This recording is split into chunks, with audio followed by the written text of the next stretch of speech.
Moving on, nowadays farmers continue to do their best to raise more crops with fewer inputs. That includes using the right amount of nitrogen. However, determining the optimal applications can be quite complicated. You know that, and can sometimes lead to wasteful application and worse, nitrate runoff. That dilemma drew a University of Nebraska-Lincoln graduate student, Jackson Stansell, to help create a better nitrogen management solution. We had a chance to sit down with him at last summer's Scow Field Day. Here's that conversation. You're the founder and chief executive officer of the company. You're still considered a startup, which means you give pitches all the time to people asking for money and explaining who the company is. So I'll have you give the 30 to 45 second overview of who you guys are and what you do. Sure. Yeah, the elevator pitch for Sentinel Fertigation is that we are an ag tech company based in Lincoln, Nebraska that leverages satellite imagery and geospatial data to empower precision nitrogen management, and we do that particularly for farmers who fertigate. The way that we do that is through InTime, which is our software-driven nutrient recommendation engine that basically takes in satellite imagery and ultimately delivers nitrogen application scheduling recommendations to farmers during the growing season.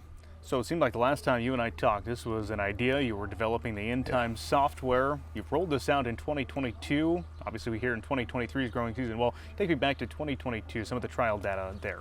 Sure, and you know, we were coming out of basically 3 years of development at the University of Nebraska where we were putting InTime together as a prototype, and what we did in 2022 is transition a desktop prototype into an actual software that can be used at scale on the web. And we operated the software on roughly 8,000 acres last year around the state of Nebraska and even a little bit down into Kansas. And what we were really excited about is that we were able to replicate the research results that we had seen in on-farm research trials at the University of Nebraska. In those trials, we were looking at about 25% nitrogen use efficiency improvement, as well as 43 pounds of nitrogen per acre savings.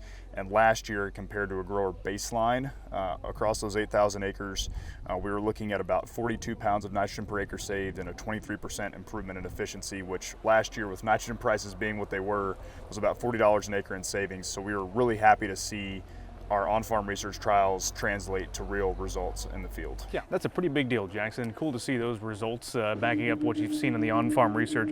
I guess talk to me. How does this work for the producer, the farmer who signs up for this? What's that look like? So for a farmer who signs up for this, the first step is identifying a field and getting that field boundary in the system. Once we have the field boundary in the system, what we do is we are able to task out satellite imagery, which is ultimately what's driving a lot of this.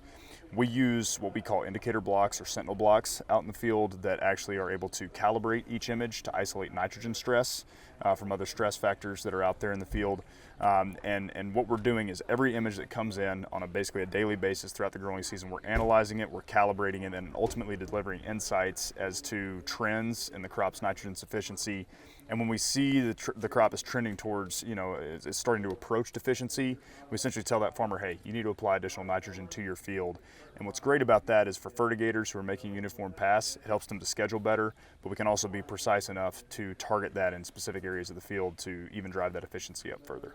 So we talked about the 2022 growing season. Here in 2023, how have you expanded the company and the number of acres you're serving? So into 2023, we've expanded across about 18,000 acres this year. Still the majority of our business is here in Nebraska, which we're really excited about. We feel like it's our bread and butter, and we love what we're doing here.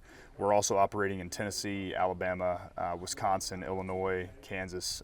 We've got a research field down in Texas, and we just picked up some fields out in Nevada as folks are starting to try the technology. We're also really excited about what we're seeing in other crops other than corn. So we're starting to get some rye and oat fields, some potato fields, starting to look at cotton a little bit. So we're pretty excited about how things are expanding and what the potential applications of this technology really are. Preview what's ahead in 2024. If viewers today want to sign up to perhaps be part of Sentinel Fertigation, can they do so? Absolutely. We are currently taking field enrollments. We are looking for dealers. We call them certified service providers, in different parts of Nebraska as well as nationally. So that's something that we're actively pursuing. We're planning to launch InTime Lite and InTime Advanced to kind of tailor the functionality to what producers are looking for on their farm, which is going to be a really exciting opportunity, we think, and we just want to continue to grow the business and expand over as many acres as we can. Where do you see the business going as a whole? Take us 5 years down the road, your dream, your vision. My vision for Sentinel is to produce win-win solutions for farm profitability and for farmer success, and also for environmental stewardship. And I think our long-term vision is really to continue to enable that with software, potentially hardware solutions on down the road, but really give producers the leverage that I think they're going to need in modern ag markets that are focused on sustainability.